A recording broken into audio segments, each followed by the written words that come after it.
지역에 만들어진 공원마다 관리 주체가 다르다 보니 관리가 미흡해 주민들이 불편을 겪고 있습니다. 도심 속 가로수 역시 씻는 부서와 가지치기 등 관리 부서가 달라 책임 소재가 불분명합니다. 대구시 동구 왕산에서 산불 대응 능력을 강화하기 위한 산불 진화 합동 훈련이 실시됐습니다. 헬기와 각종 진화 장비를 비롯해 공무원과 진화 인력 등 100여 명이 참여했습니다.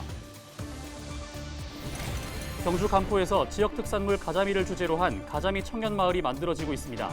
청년들이 지역 특성을 살린 식당을 여는가 하면 골목 여행 프로그램을 기획하는 여행사도 운영하고 있습니다.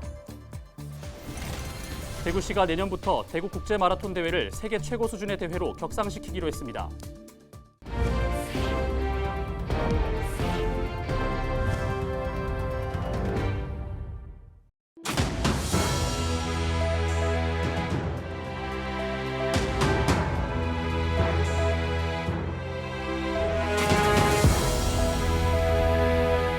시청자 여러분 안녕하십니까? 헬로티비 대구 경북 뉴스입니다. 도심 곳곳에 있는 크고 작은 공원에 또 도롯가에 가로수들이 많이 있어서 이 시기에는 초록의 나뭇잎들을 눈에 담게 되는데요. 공원이나 나무가 제대로 관리가 안 되거나 주민들에게 불편을 주면 어디에 얘기하면 될까요? 물론 시청이나 군청 같은 행정기관에 얘기해야 하는데 경북 문경에서는 지역 내 공원의 관리 주체가 여럿이고 또 가로수도 상층부와 하층부의 관리 주체가 다릅니다. 책임 소재가 모호해지는 부분이 있으면 민원 처리도 쉽지 않은데요. 홍하영 기자가 취재했습니다. 문경시 마성면의 소공원. 주민들이 쉴 수 있는 공간이 조성돼 있습니다.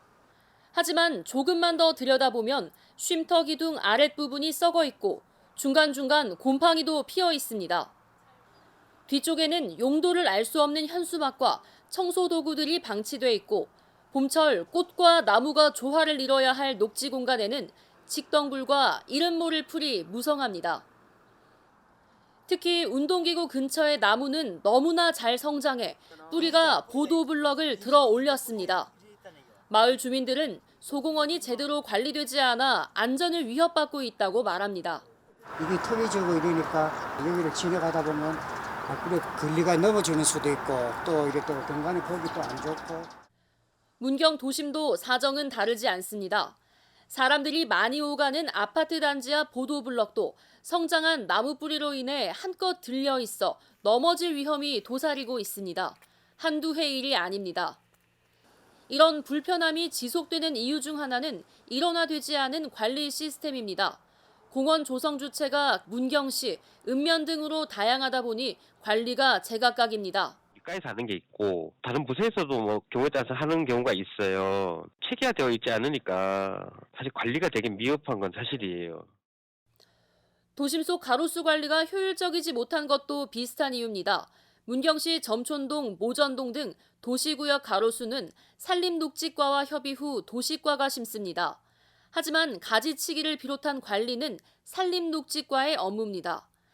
나무 뿌리로 인해 보행에 문제가 생기면 나무를 제거하기도 하는데 이는 도시과가 담당합니다. 일선 공무원 사이에서 관리 문제가 불거졌을 때 책임 소재가 불분명해지는 부분이 있다는 이야기가 나옵니다. 산림과에서 처음부터 기획을 하고 처음부터 했으면 계속 관리가 되겠죠. 그런데 도시과에서 다 일이 끝났습니다.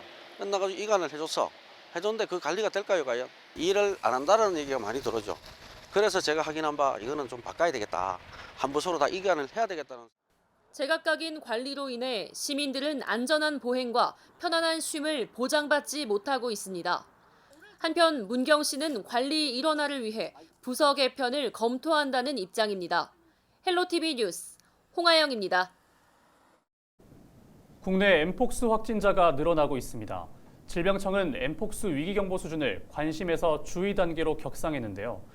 지역에서도 지난 14일 대구에 이어 18일 경북에서 첫 확진자가 나왔습니다. 방역당국은 추가 전파를 막기 위해 예방활동을 강화하고 있는데요. 자세한 내용 경상북도 감염병관리과 재미자 과장 전화로 연결해서 알아봅니다. 과장님 안녕하십니까? 네, 안녕하세요. 네, 먼저 도내 엠폭스 확진자 발생 현황부터 한번 살펴보죠. 어떻게 감염이 확인된 겁니까? 네.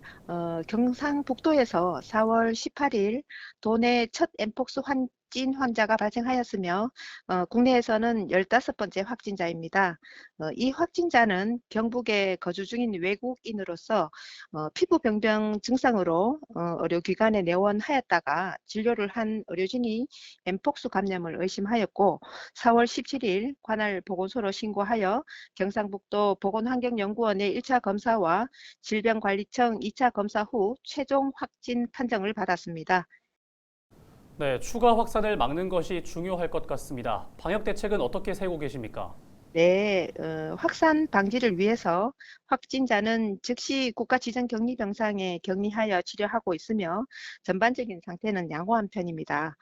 또한 경상북도 방역대책반과 현장 상황실 그리고 현장 역학조사 8팀을 구성해서 추가 전파 차단을 위한 위험 요인 및 감염 경로 등에 대해서도 심층 역학조사를 진행하였고 확진자의 GPS 동선과 카드 내역을 통해서도 접촉자를 발굴하여 현재 모니터링을 하고 있습니다.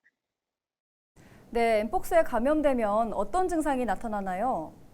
네, 엠폭스는 주로 감기 증상과 비슷한 발열과 두통, 오한, 근육통 등의 증상이 나타나고는 있는데 특히 첫째 날과 4일 후 피부나 점막에 발진 증상이 나타나는 것이 보다 큰 특징적입니다. 그러나 코로나19와는 달리 비말 감염보다는 피부나 성 접촉과 같은 제한적인 감염 경로를 통해서 전파가 이루어지기 때문에 일상적인 접촉으로는 발생 가능성은 낮습니다. 네, 엠폭스에 걸리지 않기 위해서는 어떻게 주의하면 좋을지 예방 수칙에 대해서도 알려주시죠. 네네. 엠폭스를 예방하기 위해서는 손 씻기 등 개인적인 위생 수칙 준수가 가장 중요합니다. 의심 증상자와 접촉 후에는 비누와 물을 사용하여 손을 깨끗이 씻거나 알코올 성분 손 소독제를 사용해서 손 위생을 철저히 하여 주시기 바랍니다. 또한 엠폭스 의심 증상자의 발진이나 딱지 등 피부 접촉을 삼가하시고 의심 증상자가 사용한 물품은 접촉을 피해야 합니다. 네, 그럼 발진이나 의심 증상이 나타나면 어떻게 해야 되는지도 알려주시죠. 네, 피부에 발진 등 엠폭스 의심 증상이 발생하면 가까운 보건소로 즉시 전화하여 근무자의 안내에 따라 조치하여 주시기 바라며 또한 의료기관에서도 엠폭스 의심 환자를 진료하게 되는 경우 보호구를 착용하시고 적극적으로 해당 시군 또는 시도로 신고해 주시기 바랍니다. 네, 오늘 말씀 여기까지 듣겠습니다. 고맙습니다. 네, 고맙습니다. 네, 지금까지 재미자 과장과 엠폭스 위기 경보 관련해서 이야기 나눠봤습니다. 다음 소식입니다. 20일 대구시 동구 왕산에서 산불 진화 합동 훈련이 실시됐습니다. 이번 훈련은 산불 재난에 대비해 산불 지휘와 진화 역량을 강화하기 위한 것으로 헬기 한 대와 각종 진화 장비를 비롯해 공무원과 진화 인력 등 100여 명이 참여했습니다.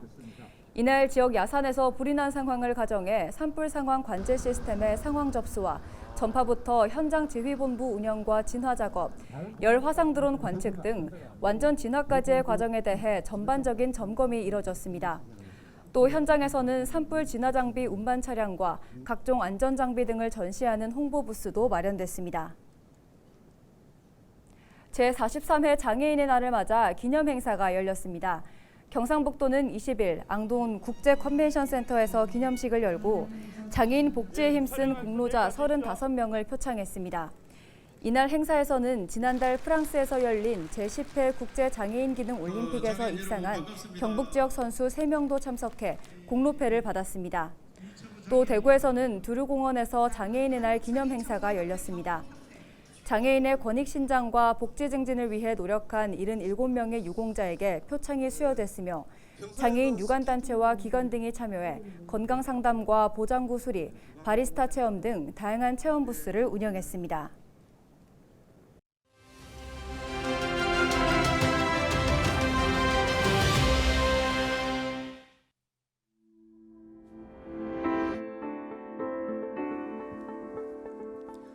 (4월 20일은) 장애인의 날입니다. 1981년 장애인의 날이 제정되고 40년이 훌쩍 지났지만 아직까지도 장애인 차별을 지적하고 인권과 이동권, 교육권 등을 요구하는 목소리는 여전합니다. 사실 비장애인들이 일상에서 아무렇지 않게 생각하는 것 중에 장애인들에게는 장벽이 되는 것들이 많죠. 당장 휠체어를 타는 장애인들의 경우만 생각하더라도 음식점마다 직원 대신에 등장한 키오스크나 경사로가 없는 계단은 불편을 넘어서 장벽이 될 수밖에 없습니다. 얼마 전엔 휠체어를 탄 장애인이 기차를 이용하려 했지만 입석 승객이 많다는 이유로 기차에 오르지 못하는 일이 있었습니다. 이 일로 코레일이 사과를 하기도 했는데요. 장애인들이 불편을 겪고 차별을 겪는 건 비단 이 사례만은 아니겠죠. 바닥에 점자블록, 조금 더 큰 글자, 안내판의 높이. 사실은 조금만 더 신경을 쓰면 되는 일입니다. 우리나라의 등록 장애인은 지난해 기준으로 265만 명입니다. 그리고 등록 장애인 10명 중에 8명은 병이나 사고로 장애를 얻게 된 후천적 장애인이죠. 누구에게나 장애가 생길 수 있다는 얘기라는 걸 다시 한번 생각해 봐야겠습니다. 데일리 브리핑이었습니다.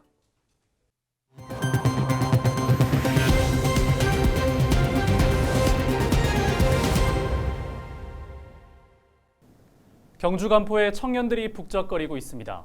간포 지역 특산품 가자미를 주제로 가자미 청년마을이 조성 중인데요. 다른 지역에서 온 청년들이 가자미 여행사 프로그램 기획을 위해 지역 곳곳을 누비고 다니며 지역의 활력을 불어넣고 있습니다. 신병균 기자가 전해드립니다. 다른 지역에서 온 청년들이 경주 간포읍 전초낭을 찾았습니다. 청년들은 가자미 여행사의 골목 여행 프로그램을 기획하고 있습니다. 전초낭 어촌계장과 주민들을 만나 지역의 이야기를 직접 듣습니다. 제주 해녀와 간포 해녀의 차이, 경북 해녀학교 등 골목 여행에 접목할 다양한 질문과 답변이 오갑니다. 제주에서 온 청년은 새로운 지역에서 새로운 일에 도전하기 위해 경주 가자미 여행사 기획에 참여했습니다. 서울 사람이고요. 제주도에서 7년을 근무를 하면서 생활을 하다가 퇴사를 앞두고 간포의 이런 가자미 마을을 알게 돼서 넘어온 계기가 되었고요. 골목골목을 투어할 수 있는 여행 상품 프로그램을 같이 기획을 하고 있습니다. 경주 간포읍에는 대표 특산품인 가자미를 중심으로 한 청년마을 조성 사업이 진행되고 있습니다. 지난해 지역 청년단체가 행정안전부 주관 청년마을 만들기 공모사업에 선정되면서 본격적으로 사업이 시작됐습니다. 지역에서 새로운 기회를 찾는 청년들에게 활동 공간과 주거 기반을 지원해 청년 정착을 유도하고 있습니다. 지난해에는 농촌 살기 프로그램 가자미 식탁과 가자미 식당을 운영했고 올해는 가자미 여행사를 통해 간포읍 관광자원을 여행 상품으로 만들 계획입니다. 우리 지역 청년들의 유출을 방지하고 햇바람길, 가자미 축제 등 스토리텔링으로 명성이 높은 간포읍을 찾은 도시 청년들을 지역 정착을 지원하고 지방 청년들과 도시 청년들의 협업과 네트워킹을 통해서 간포의 특색 있는 가자미 마을로 거듭나고자 합니다. 청년들이 북적거리면서 지역 주민들은 청년들의 활동을 응원하고 있습니다. 북적거리면 좋지요. 촌에 사람도 없고 또 후대도 사라져가는 이 마당에 바닷가에 의류라든가 건어물을 또 개발해가 할 수도 있고 이렇기 때문에 젊은 사람들이 많이 이 때문에 내 가지고 이 지역이 발전할 수 있는 토대가 될 수 있죠. 가자미 등 지역 자원으로 청년을 낚는 가자미 청년마을 조성이 청년 유출과 고령화로 침체된 지역에 활기를 불어넣을 수 있을지 관심이 모아지고 있습니다. 헬로티비 뉴스 신병균입니다. 대구시가 내년부터 대구 국제 마라톤 대회를 세계 최고 수준의 대회로 격상시키기로 했습니다. 대구시는 시상금 체계를 개편해 국제 엘리트 1위 우승 상금을 4만 달러에서 16만 달러로 높이는 등 현재 세계 최고 권위의 보스턴 대회보다 시상금 규모를 확대하기로 했습니다. 국내 우승 상금도 4배 인상한 2천만 원으로 높이고 단체나 지도자 시상금도 국내 최고 수준으로 늘릴 계획입니다. 총 상금 규모는 88만 5천 달러로 책정됐습니다. 예천군이 예천군립 박서보미술관 건립을 중단하겠다고 밝혔습니다. 예천군은 지난해 8월 행정안전부 지방재정투자심사를 통과해 올해부터 본격 추진할 계획이었습니다. 하지만 박서보 화백의 요구사항인 세계적인 건축가 페터 춤토르의 건축 설계가 어려워지며 사업이 지지부진했습니다. 최근 박서보 화백의 폐암 진단과 미술관 건립 포기 의사를 받아들여 사업을 중단했습니다. 이상으로 뉴스를 마칩니다. 함께해 주신 여러분 고맙습니다.